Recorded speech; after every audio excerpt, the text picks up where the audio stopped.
service de développement et de l'aménagement du territoire est composé de 3 grandes divisions. Entre autres, celle du génie et du technique, de l'urbanisme, la deuxième, et la troisième, de l'environnement.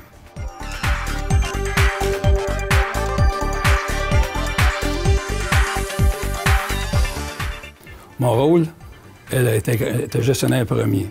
Mon rôle est de gérer, de planifier, d'organiser et de diriger toute cette équipe-là afin que nos faits et gestes sont bien orchestrés et que dans le respect des budgets et de l'environnement.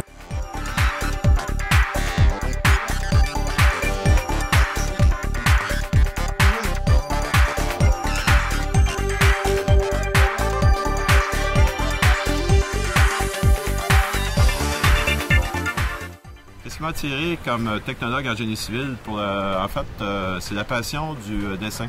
Lorsque j'étais jeune, j'aimais beaucoup le dessin. Alors en secondaire 5, j'ai eu la chance de faire un cours de dessin technique et puis c'était vraiment là, la grande décision pour pouvoir poursuivre en architecture. Donc j'ai été en architecture pour une technique et j'ai eu la chance d'avoir un tronc commun avec le génie civil. Donc la première année, ça se donnait avec l'architecture.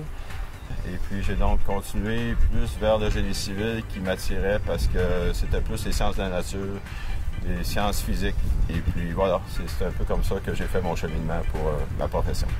Qu'est-ce que j'apprécie dans le milieu municipal? En fait, le milieu municipal, c'est probablement le milieu pour le technologue génie civil où ça te permet de toucher à tous les éléments. On a la chance, avec le monde municipal, de travailler dans les égouts aqueducs, dans la voirie, construction de routes, éclairage, feux de circulation, j'en passe, on touche à tous les éléments. Ce qui est parfait de travailler dans le monde municipal, pour nous autres, les technologues, c'est que ça nous permet de parfaire nos connaissances, mais sans toutefois être spécialiste. On reste quand même des généralistes, mais on peut toucher à peu près à tous les aspects.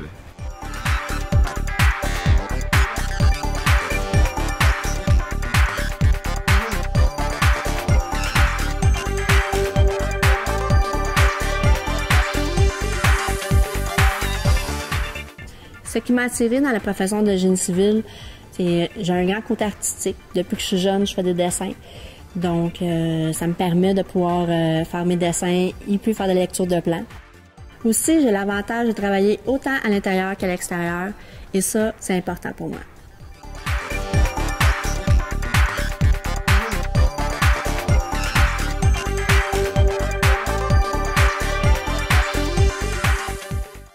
Dans le domaine du génie civil, il n'y a pas vraiment de journée typique car chaque journée, c'est des nouveaux défis, des nouveaux projets.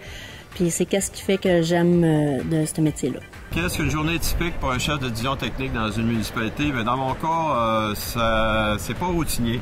Je dirais que c'est 50-50. Donc 50% administratif, on fait de la gestion bien sûr, 50% technique. J'ai des employés, j'ai 4 technologues qui sont sous mon aile avec un agent de bureau. Donc je m'assure le matin que tout le monde travaille sur les bons projets. Et puis je laisse beaucoup de temps aux gens qui travaillent avec moi pour me rencontrer parce qu'il y a beaucoup de questions en cours de projet. À Vaudreuil-Dorion particulièrement, on a beaucoup de projets. Donc beaucoup de questions techniques. On répond à leurs questions. Je travaille aussi avec des consultants. Il y a trop de projets, donc on laisse beaucoup de projets à nos consultants. Et puis, il y a des questions techniques et administratives. Les qualités des études requises pour devenir un ingénieur civil est tout simplement la persévérance.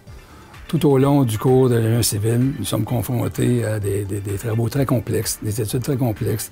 On fait face à des formules, des études pour accomplir des calculs fort compliqués qui nous demandent beaucoup de persévérance. À la base, c'est les mathématiques et la physique. Donc, si les gens n'ont pas beaucoup d'habileté dans ce domaine-là et qui n'aiment pas les mathématiques et la physique, oubliez ça. C'est les principales matières qu'on doit quand même assez bien maîtriser. Les qualités, les aptitudes à avoir dans le domaine du génie civil, un grand sens de leadership, une bonne logique et aimer travailler en équipe. La communication est très importante en technologie du génie civil. C'est un travail d'équipe. On fait des projets, puis on n'est pas spécialiste dans tout. Alors, il faut communiquer beaucoup. Il y a beaucoup de technologies aujourd'hui de communiquer, mais la meilleure technologie, c'est de vive voix. J'en conviens. Alors, ça, c'est une grande qualité. Une autre grande qualité, parce que c'est des sciences physiques, c'est de voir aussi avoir beaucoup de rigueur. On fait des plans, on fait des devis, donc ça prend beaucoup de rigueur. Donc la place au laisser-aller n'est pas du tout appréciée dans le domaine.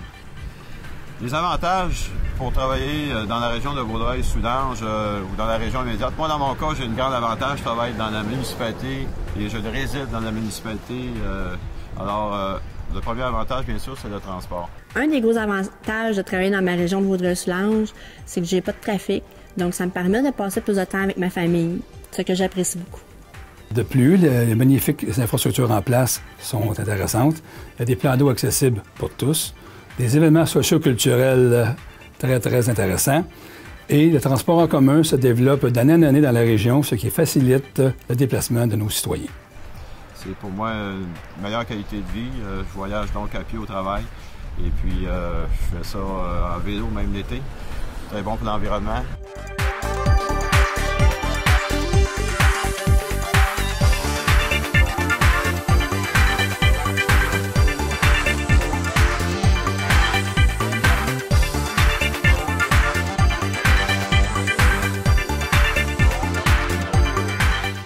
Avec tous les grands projets en cours et prévus dans Vaudreuil-Soulanges, les besoins en génie civil sont immenses. Entre autres, on a des projets sur l'autoroute 30 qui sont présentement en cours. On a le détournement de l'autoroute 20 qui est prévu dans 4 ou 5 ans afin d'éliminer les boulevards urbains pour que l'autoroute 20 puisse rejoindre Ville de l'Île-Perrot et Vaudreuil-Dorion. On a les plateaux sportifs aussi à construire, à réménager. On a des bibliothèques, des espaces culturels à planifier. On a des usines d'épuration à agrandir et améliorer, ainsi que des usines de filtration d'eau potable. Naturellement, le prolongement des services municipaux est essentiel dans le contexte, et donc, ce qui veut dire que les emplois en génie civil découlent de tous ces projets-là.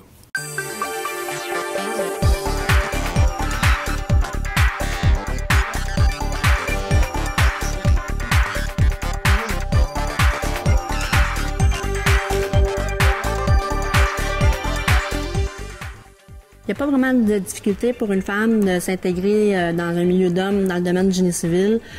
Bien au contraire, je pourrais vous dire que les hommes nous respectent, nous laissent prendre notre place.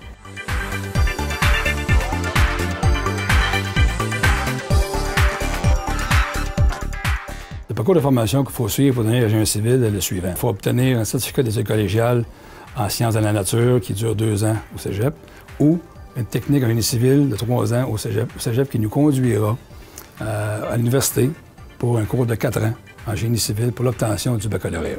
Cependant, l'étudiant, pendant cette période, aura le choix de choisir une spécialité. Entre autres, il pourrait choisir le domaine municipal, dont le mien. Il pourrait choisir l'étude des sols. Il pourrait choisir le calcul des structures et d'autres choix qui peuvent lui convenir. Et après l'obtention de son cours, il peut continuer par la suite étudier soit en maîtrise, soit à d'autres certificats pour améliorer ses qualités et d'études qu'il a à accomplir durant son mandat. À ce moment-là, on a un diplôme, on a un statut d'ingénieur junior. Nous devons être parrainés par un ingénieur qui va suivre nos faits et gestes pendant 2 à 3 ans afin qu'on puisse passer un examen pour obtenir le poste officiel d'ingénieur civil.